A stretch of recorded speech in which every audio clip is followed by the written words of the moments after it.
This podcast goes out to all those fathers out there, those that want to become fathers, those that are new fathers, and those that are seasoned in fatherhood. Let's go. Time to step it up and be a role model. Do the best you can, keep that hand on the throttle. It starts with the will, guidance will continue. Different shades of dad, because the dad lives in you. Welcome back to a brand new podcast. My name is ODM from Lighter Shade of Brown, aka Robert Gutierrez, or reverse, however you want to say it, or see it, or read it, or call me. Just spell my name right. We are coming to you live from my trailer right now, right? Like literally, guys, I am in my backyard, and on the side, I have a little trailer parking, and this is where I park my RV, well, my travel trailer, as they say. So yeah, this is what we're getting, because this is the only place where I can get some privacy right now, because I got a house full of teenagers right now. My my daughter Layla is having a sleepover right now with her friends, just a few of them. You know what I mean? Don't get crazy; it's not a lot. And then my son's running amok with his cousin Delilah, so they're all in there right now. So I said, man, what better place to go to than to the trailer?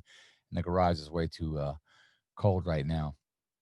And not only that, my wife has transitioned, if you really want to know, from our office to where we shared spaces.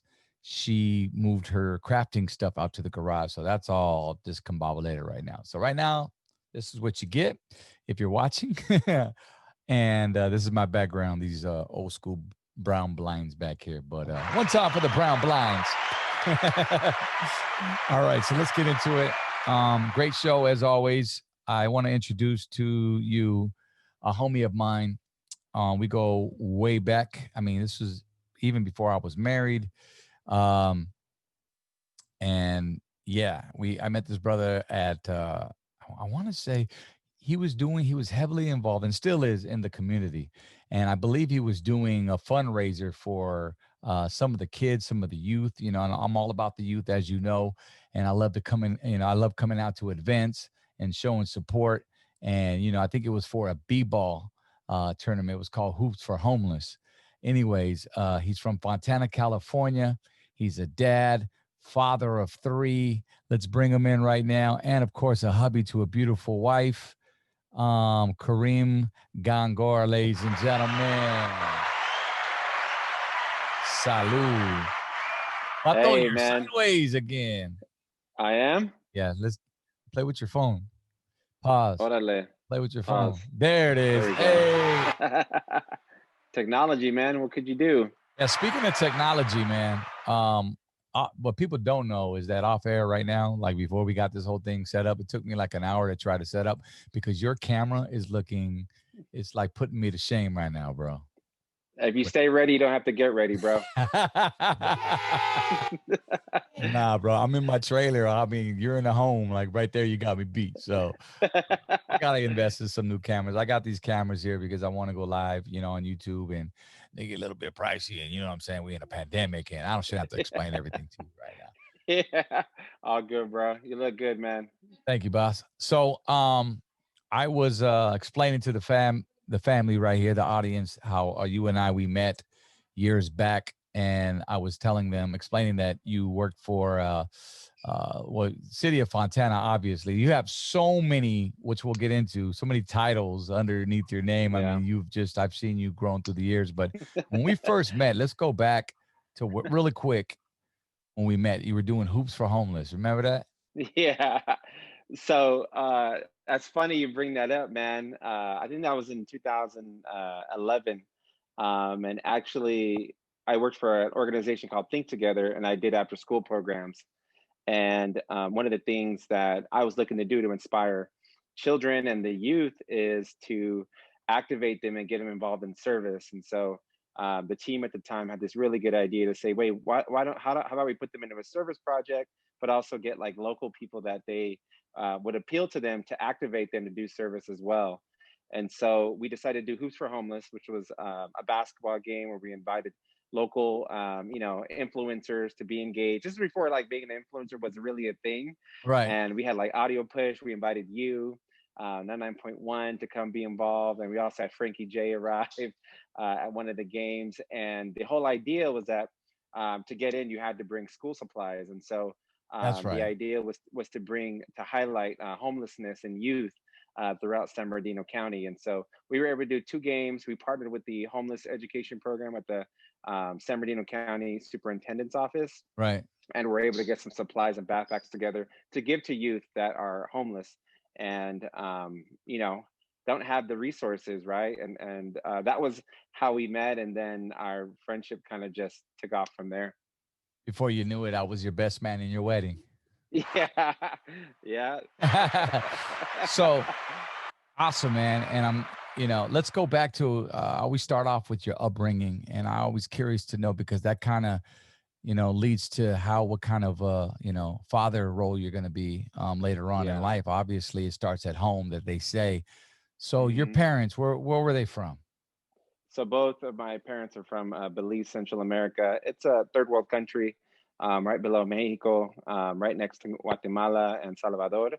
And they came here in the 80s, man, just trying to pursue better opportunities. And so I'm the baby, and I have an older sister, and they came here just to create better opportunities for their children. So I'm a first generation American, and a lot of that, and going back to see where my parents come from and where my aunt and uncles live, made me more humble and understanding of what opportunities I did have here in America.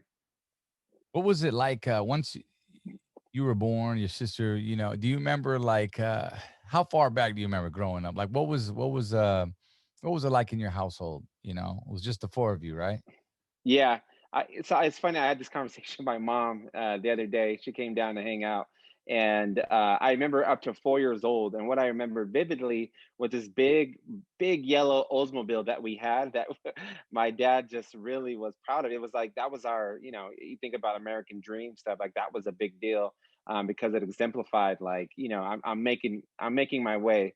And so I remember just back then we lived in a 2 bedroom apartment in Fontana, and I remember, everything about it vividly, just because it really represents, kind of the work ethic and kind of building your way, in this country, and then kind of figuring out, building blocks, right? And that's kind of Right. what I can recall vividly. We weren't wealthy. I mean, they've always been working class, and just those memories really, really paint a big picture of how hard it is, and how also humble it is to kind of come from those upbringing. For sure. So you had one car to get around the family. Yeah, yeah, Okay. And with that car, your dad would go to work. And yeah. what did your dad do? So my father actually just retired, thankfully, man. He actually worked for Big Five Sporting Goods. He was there for, I think, probably almost 30 years.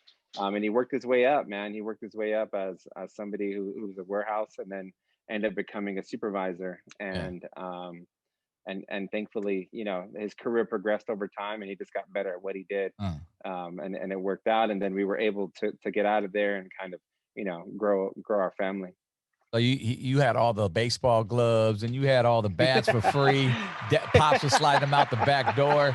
Mijo, what do you need for your baseball team? I got the whole squad. Dude, that's but what's fascinating, man, and this is interesting because I think of it as a dad now, is that I would always be embarrassed because I didn't have the latest Jordans, the latest Nikes, the latest things, but my dad had a Big Five discount. And Mm, so we would get our basketball and all of our equipment from Big Five. yeah. And I'd be like, nah, that's not appealing to me, because I was young and impressionable, and listen to hip hop. Like, I wanted the more expensive things, man. And it's fascinating now as a parent to realize, okay, that stuff was good.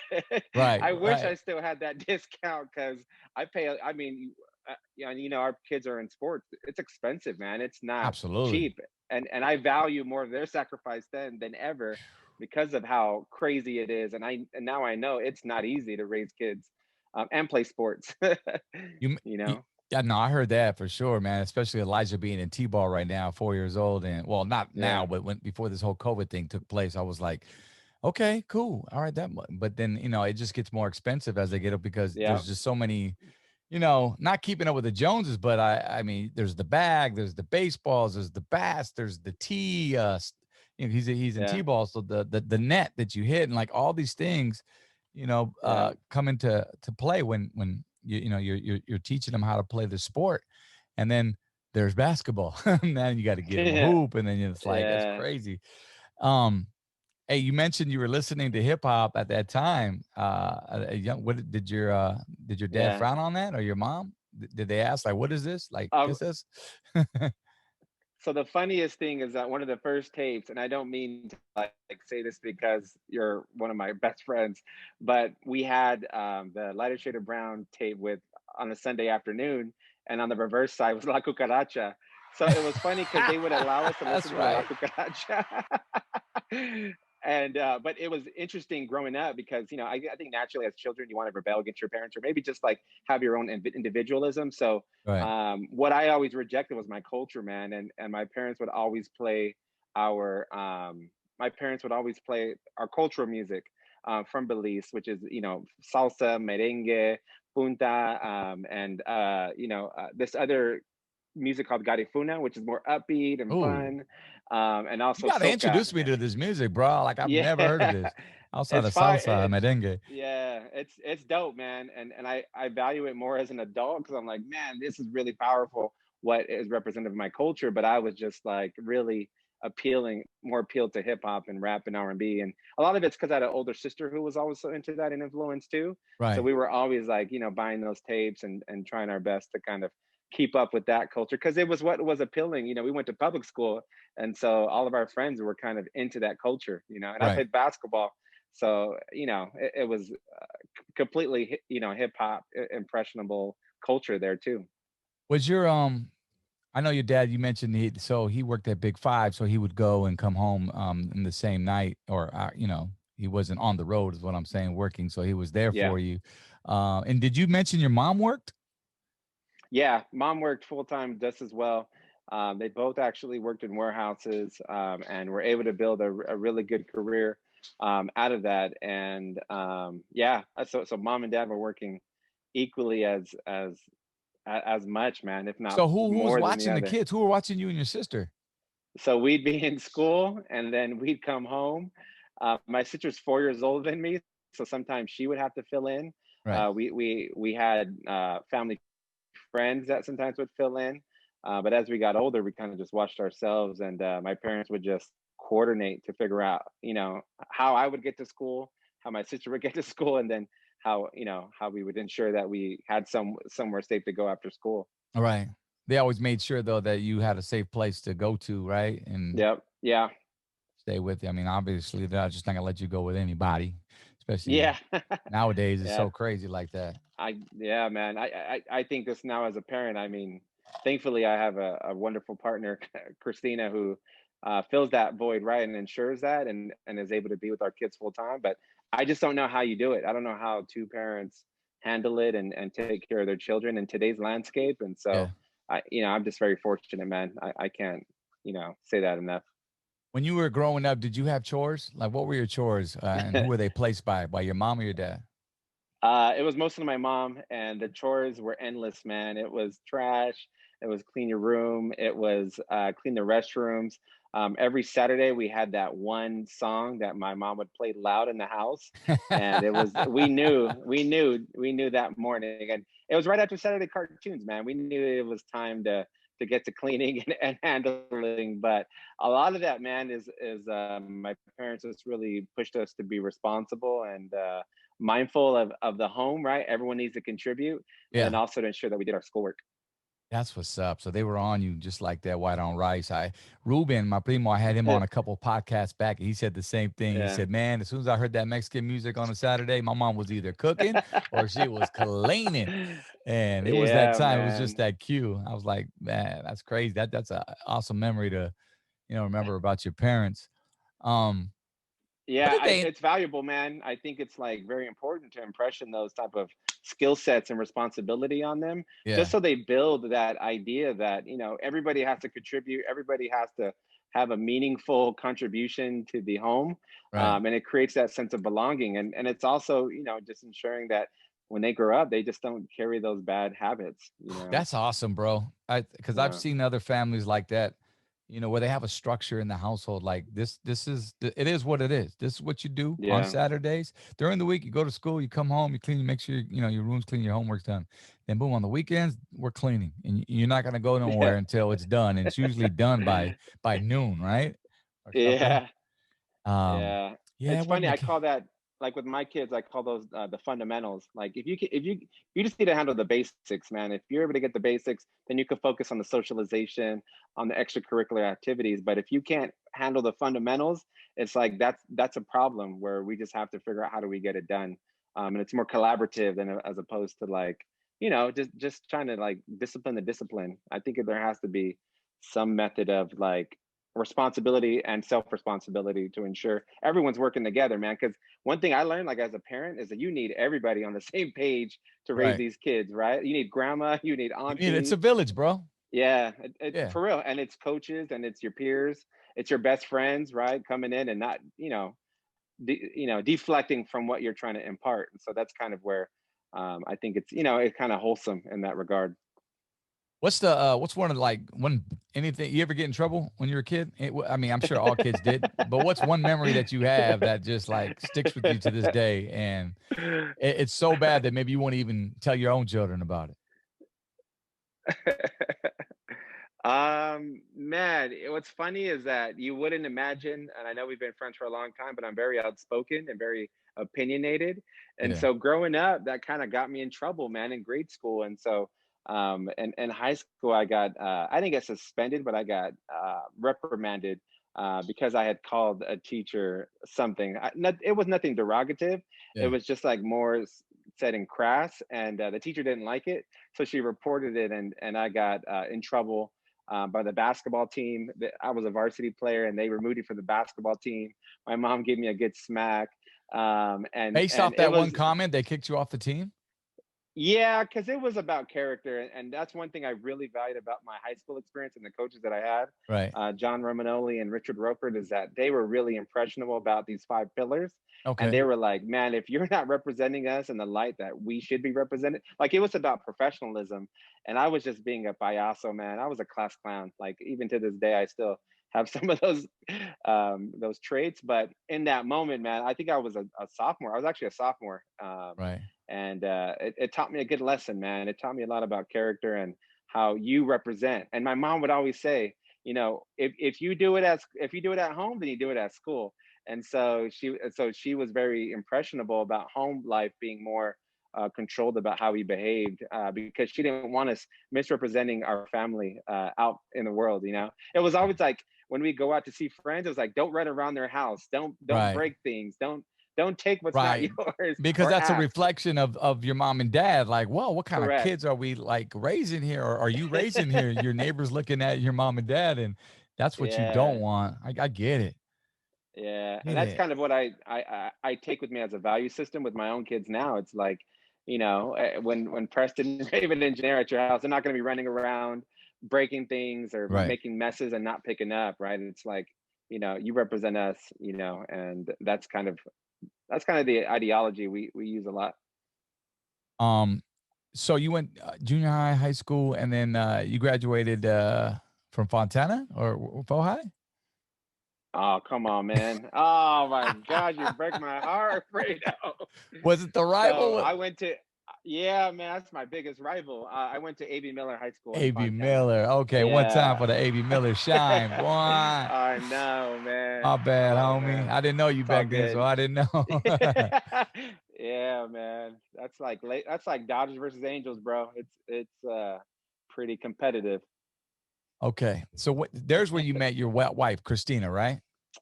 We met after high school, so she did go to that school you just mentioned, which I won't name. Yeah. Uh, and we met afterwards. I was working. So before I met you, I was working in after-school programs in Fontana, Right. and I was actually overseeing a school called Alder Middle School, which is pretty well known in Fontana. It has a lot of history, Yeah. and that's where we formally met, and then we started dating, and the rest is history, man. I think it's been approximately 12 years now, man. 5 years married. That's awesome, bro. Yeah. But I mean, before we go further into your relationship and your marriage, I just had a couple questions before you got into married life. Some of the qualities of child development are well, we talked a little bit about that your dad had on you and your mom, but what about like the simple things? Because a lot of people out there, grew up there's different types of love. There's a physical love, there's a verbal love, there's just there's loves that are by actions. You know, Mm. some people say it. What kind of love did your parents, apply to you? You know what I'm saying? Like how did they express, their love to you, and how to love someone and love yourself? That's a very good question, man. And actually, my parents were really interesting with that because my mom was the lover, the hugger, and the person that gave you like the wholesome Latina mother experience where she would kill you with words, but then cook a good meal, make sure you had everything you needed to be successful. And so one of the things that I kind of could touch back on is like once I got to middle school and high school where I wanted to be more impressionable, I did want the fancy clothes. I did want to be more appealing to my peers. And so my mom would buy me things. She would buy me the Jordans, buy me the fresh Tommy Hilfiger, the Right. Nietzsche, the Fubu. And then my father was actually my coach a lot of the time. But as I got more better in basketball, he would do it by he would show his love by showing up and then kind of like giving critique about how I could be better. And he would always share these aspirational like concepts, man, of just like That's reaching dope. reaching for higher, being better, and feeding that to me, man. And of course he was more stern, and he was very direct with his type of like parenting. But my mom was the soft one. But my mom was also the one you didn't play with because Right. she would go off on you at any minute. So I think if I could like be more like simplified, mom would buy me things and dad would feed me inspirational statements and things like that. There's a balance right there, and I think that's a perfect team right there. Yeah. That's, that you need that balance. That is so dope. Like, you it's like here, my wife, Elijah trips, hits himself, scars his knee up. Who does he run to? Mom. Mama. But when he Yeah. wants to go out there before that, I'm the one that's like getting, I'm the one that's there playing with him before right before he Yeah. damages his knee because he's doing, kids get cocky and they get overconfident and they think that they can, you know, just conquer the whole world. They learn something new and it's like they try to, push their limits. And that's the same dynamic here as a parent, man, with Christina and I. We play off each other, man. I of course I'm the father, so traditionally I'm a little bit more of the disciplinary figure, and she's the one coming in, being the softer presence. And it's interesting, I guess, to look at that even from like a leadership perspective, like who's like the one that's implementing like the policy of the house, and then who's the one actually managing the house, Right. and finding that balance. And I always look back at my parents. They've been married 30 plus years now, and I'm always like, how did they balance that relationship and then also be with us, right? And that's something I want to recreate for my own family, and something that I see that you are also doing with your family too. Yeah. How do you show that partnership? You have your TV show, and so your kids are going to have forever have that Memories. experience of parenting, right? And so it's fascinating, I guess, to pull from everyone's story and figure out how do you become a good parent and how do you Right. become a good father, Well, that's what in I, this world we're in. I mean, and that's why I take from everybody's situation and I learn. Mhm. I've always been Yeah, that way. I'm always a visual person, hands on. Yeah, yeah, granted, you gotta make your own decisions at the end of the day. It's your family, your household, and it's your children yep, that you're raising. And not everybody's, children are the same as yours and mhm, vice versa. We all don't think the same, but it's good to get, perspectives. And that's why we do this yeah, podcast, man, because I love to share. I mean, hey, granted, a little older in the game, OG, but I'm only 5 years as a parent, bro. So like, yeah, I'm still freshly new, and I got young ones, and my oldest is still 13, and man, I know you're going through something right now, the teenage years with your oldest Ray, mhm, and I mean, it seems like every month is something new, and you're learning. You're constantly learning. That's why I always yeah, revert back to, well, what would have my mom done in this situation, or how did she handle this? And like I've said yeah, before, sometimes I'd go that route, but sometimes I would just, nah, maybe not. Since I am a man, maybe I'll approach it differently. yep, Um, because I'm raising men here, a yeah, boy here, and it's just different. yep. Um, were you um were you ever afraid though, or of not meeting your parents or your dad's expectations, so to speak? You know, like maybe he held you at a higher, a level, and then like you always, because there's sometimes children they try to meet up to their expectations. Maybe their parents want them to go to college and they're afraid of failure, or Yeah. you know what I and mean? and that's yeah, and that's I think what guides me, man, is that my father set high expectations for me, man. And a lot of it's because they came from a third world country and were like impressionable on like we came here for you to have a better life. And so I guess as the male and the young son of the home, a lot of the dreams and aspirations were imparted upon me, right? Like I think fathers sometimes get into the mindset of like, okay, I couldn't do it, but my child's going to be able to do it because I could provide that much more. And Right. so my dad was always really adamant about me becoming an attorney, about me going to college. And so I knew like as a child, like it was not a question. And so even though I'm not an attorney, I have my master's degree, I'm getting my doctorate. I still like in my brain, man, and it's crazy to say, but I still have aspirations of becoming an attorney. Mm. And I serve on a state committee where I oversee the the I the, see the that, bar bro, because exam. your ass You love to know, argue, man. I mean, I I could tell you you would that. never guess I Why? love to argue, bro. That's funny. No, bro, I could definitely see that, man. And speaking of, I Yeah, mean, outside of family, like, bro, you've held so many titles since. Let's go back to your education. So you graduated and from Maybe yeah, Miller, and then you went to college. yeah. I went to Concordia University, Irvine, for 2 years, and then I transferred to UC Riverside, and management there. And then in 2017, I started up at Cal Baptist University to get my doctorate in public administration. And I should be finishing up, man. Hopefully in 3 months, if everything goes according to plan. And you've been serving the community since at least I can remember back when we first met. And then you've always been involved with the community. Who was that something that your parents pushed? Is that something that you took, a passion, a desire for? Yeah, what's interesting, man, is and actually I think it runs in my blood, man.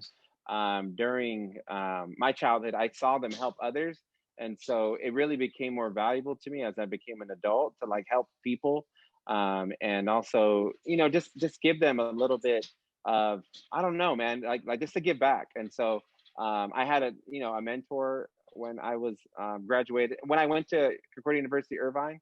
I had Right. someone who was really like, "Hey, you need to serve your community. You need to like give back. You need to, this is a part of your culture. This is how you need to uplift your people." And that's kind of how I got into service, man. And so when I got back, I used to actually do work in Compton and in Dominguez Hills, where I Mm, would do remedial education for at-risk youth.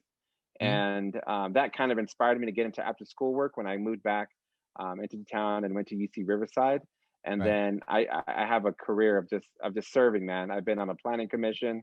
Right now I serve at a state bar. And, Yup. and a lot of it for me, man, has been about having us at the table, and not really like us like as in a particular demographic or gender or anything. It's just having community, and community is diverse, man, in itself. And so it's understanding that if you're not at the table, you're on the menu.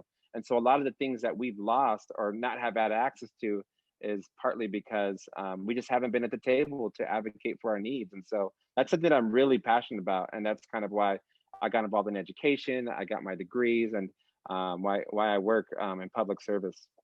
That's awesome. And then, of course, you're a loving husband to Christina, Yeah. and you've got three Yeah. beautiful children.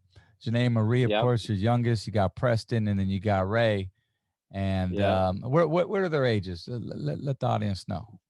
So the eldest is 18 years old. My middle one is turning 11, actually, I think in 2 weeks. And then my baby girl, she's actually 6 years old, man. But dang, I think she's turning 18 too, man. The way she be acting. You know how it is, man. You have a middle teenager in the home. I definitely trust me. I know, man. Elijah just went straight to being the middle child. I mean, Layla's cool. I can't complain because she's so shy. She's so reserved to herself. I cannot complain about. In fact, I'm complaining like you need to be outspoken like me. Damn it, Hmm. like you know what I mean. You need to, But no, that's just me because that's all I know. I'm Yeah, a ham, but for the for most part, sure. I can't complain with her. She keeps her grades up. She Yeah. keeps her room clean, her bathroom clean, and yeah, they can always do a little bit more, you know what I'm saying, around the house, helping mom out and so forth, and whether it's dishes or just little stuff. But she's a good girl. Yeah. Elijah, he's become the middle child now, but yet he's the only boy, so that worked out. And of course, we got baby Amaya, who's our little newborn miracle. And speaking of miracles, brother, like let's talk about, you want to shed some light on Janae, Marie, your baby Uh-huh. girl. You went through kind of like a difficult pregnancy, right? Yeah. It's something that we shared openly and something that we embrace. Just because it's kind of our story. But yeah, so Janae came early at 33 weeks through a placenta eruption, and it was I mean, anybody who knows about placenta eruptions are kind of like freak accidents, and so she was born like nearly half dead. Christina was also losing a lot of blood, and also was in jeopardy too, and so you know what I mean. So basically, when the placenta erupted, Janae was taking in all the fluids, all the blood. She was kind of drowning, Mm, poor baby, inside, man. and so yeah. So when she was, what they did, I mean, it was crazy, man. We were at the hospital. Christine didn't feel good, and then they said, "All right, you're good." And then within a couple hours, Christine just didn't feel good again, and so we rushed, and the baby was born by emergency C-section. They had to pump her out, and I remember vividly, man. I remember the doors like flapping, right? You watch the movies like John Q, you watch ER, you see all the dramatization, but Right, it's very real, man. Those sounds, the people, you see people running in and out, and you don't know what to think or how to feel. And right. so she did go through a very difficult, beginning of life. And Christina, thankfully has also, made it through. But we have our things that we're coping with, right? Like she has her disabilities, and we're adjusting to that. And I think that's really shaped my fundamental belief to parenting and also to humanity. Just thinking about it, like my daughter's conditions is no fault of her own. It's literally a freak accident. But Right. the world isn't created for people that have those needs. And so we've been, just trying to do our best to normalize it. She spent up to almost 3 months in the NICU, Hmm. and then she needed a follow up surgery. So she spent a couple weeks in the I remember, PICU. man, bro, you were She's posting had as three to the four journey. surgeries. I remember you were She's had posting the like, journey, and yeah, your wife was like, you were just like there by your wife's side, and she was just like a trooper, bro, day and night, like zero sleep every yeah, single day. And yep, God, it was like it was yesterday. I remember that. yeah. It's very real still for us, I guess. Raymond just had a appendicitis, and man, moms are just I think moms in general are just superheroes because they spring into action, they devote themselves, and they do all above all. And as men, our job is kind of like to be the support, to be Right. there as well, and to fill the void and be there as well. Just because of the emotional trauma, when we experienced that whole thing with Janae, it just created a lot of trauma, man. And I don't like to hear beeping noises. I don't like to go to the hospital because it just has that very traumatic experience, man, where I was there for 3 months, man. And my wife didn't leave. Christina did not leave. I would leave work, go there, and then come take care of our other two kids, and then try our best to kind of manage the household, man, and whatever that was. And the thing I'm most grateful for is we have a very phenomenal support system. Yeah. So I can't imagine not having that network of support. Just having friends like you, or like my parents or my in-laws that were just there, just spiritually. Right. Just really, this it helps, man. And I know sometimes when someone's in a crisis, you're like, I don't know how to help you, I don't know what to do. But even just having the solidarity and the Just positivity, being and that there. someone cares, Right. it uplifts you, man. And because it's all mental, man. It's all, when you're going through those crises, it's really mental. And I was thankful that I was going through my master's program, so I was able to like look at this like, all right, this is a crisis, we're going to get through this is how we're going to get through it. And thankfully we did, man. And my daughter's 6 years old.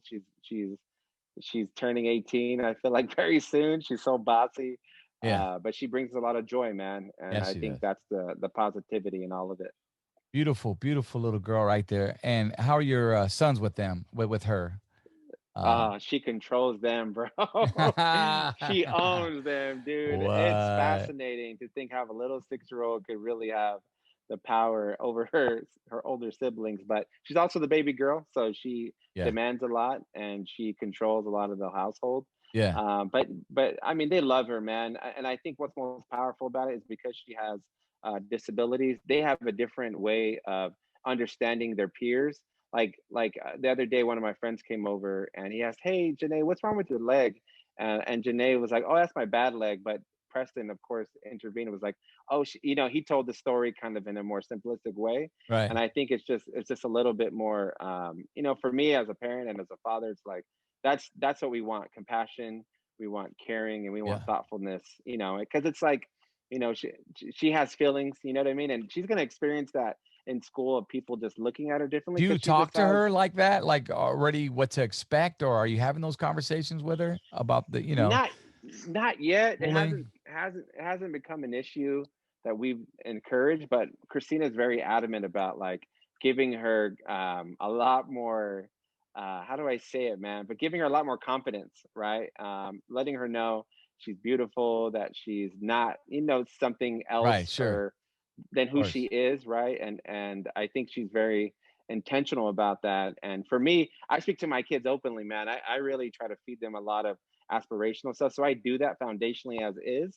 And so I don't talk to her like babyish. I talk to her very, very like she's an adult. I Well, ask her that's questions. funny because my next question Yeah, is do you still discipline her as you do? I mean, I don't know if it's the same. I mean, I read somewhere in an article like, you should obviously treat your children the same when it comes to yeah. discipline. How does that fall into this situation with her? Yeah, it's difficult because that's something that we always keep in mind because um basically, like, biologically she's just not the same, where she's missing a part of her brain because of the impact she had when she was born. And so we keep that into consideration. Yeah, we get frustrated, we find ways to kind of like, diffuse the frustration, but we try to redirect her behavior as much as possible. Try to and I think what's funny though, that you bring that up, is that we try to do everything we can to play offense so she doesn't like have behavior issues or that she doesn't have outbursts. We figure out what words we cannot say in front of her, what Right. things we cannot do, what places we cannot visit, because kids who have sensory issues, basically, they have different things that trigger them, and so you have to be mindful of those triggers because something that triggers me and you, like maybe a bad Facebook comment or something, I'm just being, just hypothetical, Yeah. triggers us a different way. But something for her, like saying, passing McDonald's could trigger her in a different way too, because the way she's her brain is just designed, it's just not, as similar as Triggering we her to would, as far as like, I interpret want it to if go we there and I had, want to go there now. if some yes, exactly, yeah. Or if you go to Target, I mean, you better be ready to buy multiple toys to appease her because that's all she knows. Like, no, I want this now. And if you don't give it to me now, it's going to be a very elevated scream and it's going to be kind of embarrassing in public. And those are things that you just have to get comfortable with. Right. Right. Man, well, that's awesome, man. And I know your wife, she's Mm, not on here, but she's a definitely, beautiful wife, mom as well. I see the caring love that you guys have both, yeah. the support system you guys have for your children. And you could tell they're raised well. I mean, your kids walk into my home and they go up to every single person and say hi, Yeah. and I know you make it a point to do that. And that reminds me of my mother, how she would, say the same thing. Like you address the room when you show, when you show up, and when you leave, you say bye. And I still do it to this day. And me, I'm trying to instill that to my kids, but it's Yeah. like, don't comprende, I mean, like, what's up? Like, and Elijah's a little bit better. Layla, like I said, I got her a little bit late in the game, because she's my stepdaughter. Yeah. But I mean, her thing is she's just shy to go up to anybody. But Yeah. I think it's, for the most part, it just shows respect, man, and I think that goes a long way. Yeah, and my father was big on that, man. Respect is like huge, and it's acknowledging someone's identity, right? Like when you go and greet someone, you're acknowledging them as like, yeah, we're equal, we're here together, and Right, I'm just greeting you. It's a salutation. But right. I think it's also, as I become a father more, and I have a baby girl now. I'm also mindful about boundaries too. So helping them understand the comfortability. If they don't feel right, like how we can make them feel comfortable, or maybe if it's just something they don't like to do, then Yeah. it's something that we have to work on together, and that's fine. But I think a lot of it is, if it's self-reflected and it's discussed openly, you kind of find a way of building consensus, right? Where Mm. your children will eventually grow to be able to have those hard conversations with their children or their peers if they don't feel comfortable doing something. And that's what I think this our generation, and What's your final thought like on that? just listening to your children.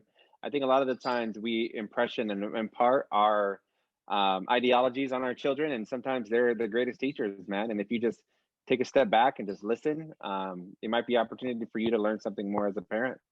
That's interesting you say that, and I think that you pointed that out because a lot of parents are like, hey, don't do that. They're yelling at their kids, and it's like, why? Because I said so. Well, that's not an explanation. Yes. You have to give a Hmm. reason. There's a reason for everything, and I think Yeah. some parents are so prideful where you don't deserve my explanation. It's because I told you not to. That's it. I was reading something earlier today, and it was on child development on a 3-year-old. The 3-year-old picks up the spoon or starts eating with his hands, and the father says, "Well, don't eat with your hands. Use the fork." And the child starts eating with the fork, and then goes back to his hands for some reason, because and then he tries to discipline him, the dad, and says, "Well, next time you pick up the fork, or next time you eat with your hands or something like that, you're going to get in trouble or for whatever reason." And it's Yeah. like, well, you have to explain why.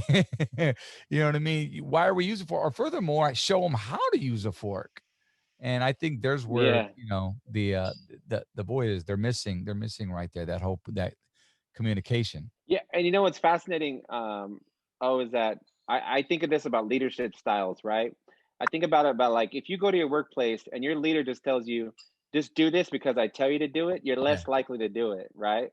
But if your leader goes in and says, hey, we're all going to do this, we're all going to sacrifice, we're all going to, do this together collectively, we want to show unity. Like, imagine how much more powerful that conversation is. And so sometimes, like, we get into these narrow areas where we don't want to detach from our views and then look at how we might be impacting our others outwardly, right?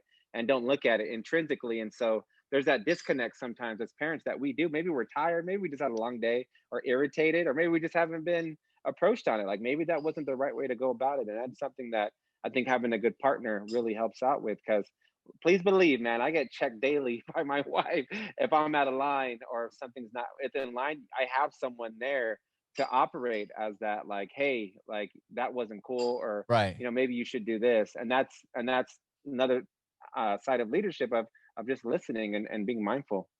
That's so humbling as well when your partner tells you that. And I think that's why it just works when you got somebody and you're on the same page. And another thing is interesting about parenting is kids, when they get older, they'll go to one parent, it's how the saying goes. And that one parent says no, and then they'll go back to the other parent and they'll say, well, what did your mom say? Well, he said no. Okay, well, we're on the same team. So guess what? It's a Yeah. no. But then you get, certain situations where one will say yes and one will say no. And then it just kind of overminds the other person. Is like, man, I told him no for a reason. Like, Yeah. I feel it, man. I mean, it happens in the workplace, it happens at home, it happens at schools, man. So it's just that consistency, man. It's open communication and just having that ability to be able to just listen, man. And yeah. that usually takes things a long way. And that's something that I think is helpful for all of us, as humans. How do you discipline your children if they've done something wrong? Yeah, it varies per incident, man. We definitely try our best to kind of like be mindful of the situation to just ensure that we don't go to the extreme all the way.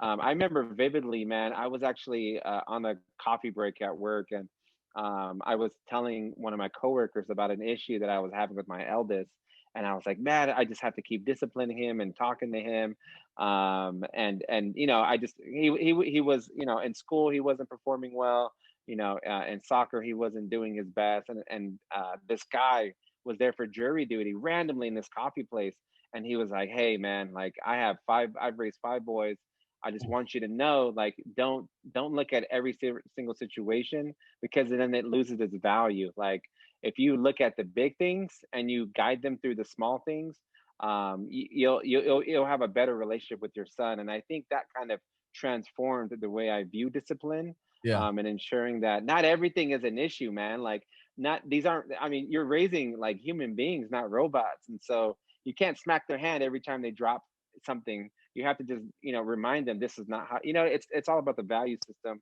reminding them and then encouraging them to do better, right? Because, like I said, with the leadership style, if you could teach your kids to just rise above, I mean, they want to make you happy, they want to please you, and they want to Right. make sure that they meet these expectations, right? And so you talked about that earlier, like how did you deal with those type of situations with my father? And so it's I guess that does more work, more positive than being that dictator that just like, do this, shut up because I say, and being mindful of your word usage, because those type of things really create harm and trauma. Yeah, talking about putting fear into your kids, that definitely will, eventually, because and then just turn them off. I Hmm. mean, they're gonna make them go somewhere else for guidance, Right. in a way, because they have no reasoning. Oh man, guys. Well, it looks like we're having some technical issues. I think his phone might have died because, well, obviously this time it kicked him off of Zoom. But anyways, man, really great talking to my boy Kareem Gongora. Great dad, like I said. Follow him. He's doing things, positive things for the community. He's in taking, responsibility as far as leadership, and I hold that guy very, very high, on a pedestal. And he's got a great upbringing, as you can tell, and as you listened to for the last hour here or so. That's going to do it for us here for this week. Different Shades of Dad. Please share this, get the word out. If you know that know someone who might be interested, or has an interesting testimony that they'd like to come on and share with me, hey, I'd love to hear from them. I'd love to chit chat a little bit. I got more red cups to go with that, and let's just compare apples to apples, or even apples to oranges. You know what I'm saying? Like I always say, you can email me odm991@gmail.com. It's always in the description. And I want to thank you once again for taking time to listen to this, to watch this, if you're watching this as well. And please subscribe to the podcast. We're on Spotify. We're on Apple Podcasts. We're on Anchor FM, iHeartRadio, and even on YouTube, ODM Show. That's my YouTube channel here. And that's it. Different Shades of Dad, man. We'll catch you guys next week. Love y'all.